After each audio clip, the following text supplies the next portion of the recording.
Hello there, grade 12 ABM students. This video is about investments and investment risk. Investment and financing problems faced by individuals and companies usually extend to a long period of time. To properly evaluate these decisions, the time and value of money is considered. Understanding the basic finance concept allows an individual to choose the appropriate course of action to take in order to maximize value for himself or to the owners of the business. At the end of this video, you must be able to explain the risk-return trade-off and compare and contrast the different types of investments.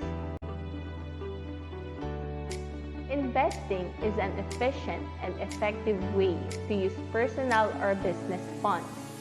These funds, to be considered an investment, need to be engaged in profitable activities. Otherwise, it will not be investing but mere expenditure. However, there are certain questions that one may consider before considering an investment activity. Why is there a need for investment? How much will it cost? How much funds is the investor willing to put into this investment? How big are the chances of gaining or losing from this investment? And how long will the investor make hold of this investment? Investment can be considered as funds that can either multiply or incur a loss. These questions will help business owners in deciding and choosing the investment with the greatest possible return or gain.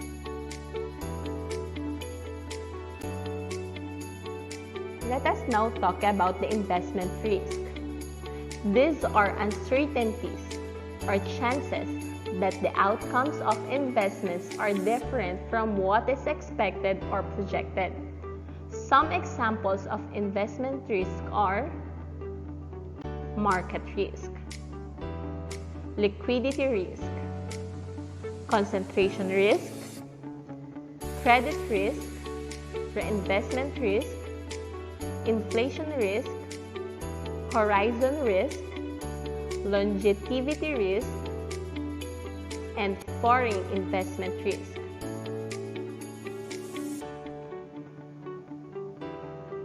Market risk is the uncertainty due to economic development or factors that affect the entire market. Liquidity risk is the chance that an investor is unable to sell an investment due to change in price. The investor may need to accept a lower selling price. For concentration risk, this refers to the concentration of loss that can be incurred due to a lack of diversification. Credit risk is the risk that money invested in a government bond may be uncollectible. Reinvestment risk refers to the risk of loss from shifting from one investment to another. Inflation risk. This is a risk that an investment may not be able to sustain its purchasing power due to inflation. Horizon risk is the risk that an investment may be stopped or pulled out due to unforeseen events, for example, loss of job. Longevity risk. It is the risk that a person will live too long and may outlive his or her investment or savings. Lastly, foreign investment risks are individual market risks that may affect investments from different countries. Let us now talk about the risk-return trade-off. Risk and return are directly related to an investment opportunity. In business, there is a principle that lower risk tends to give lower returns, while higher risk tends to give higher returns. Therefore, in a risk-return trade-off, an investment will yield a higher return only if the investor accepts a higher risk or possibility of losses. However, not all investors are willing to accept risk the moment it is presented to them. Investors have different levels of acceptance because it is primarily driven by the availability of resources while balancing the advantages and disadvantages of investment opportunities. This level of acceptance is called risk tolerance, and it is classified into conservative, moderate, and aggressive. Conservative risk tolerance.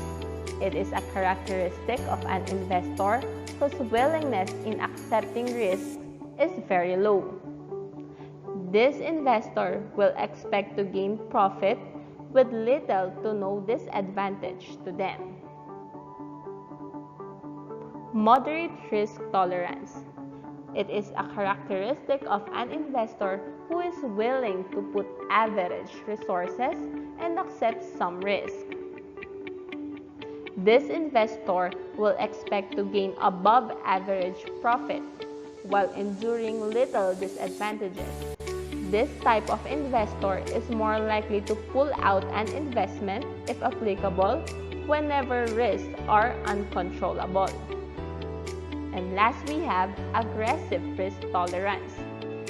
It is a characteristic of an investor who is willing to put more resources and accept maximum risk on high-quality investment with high expectation of return.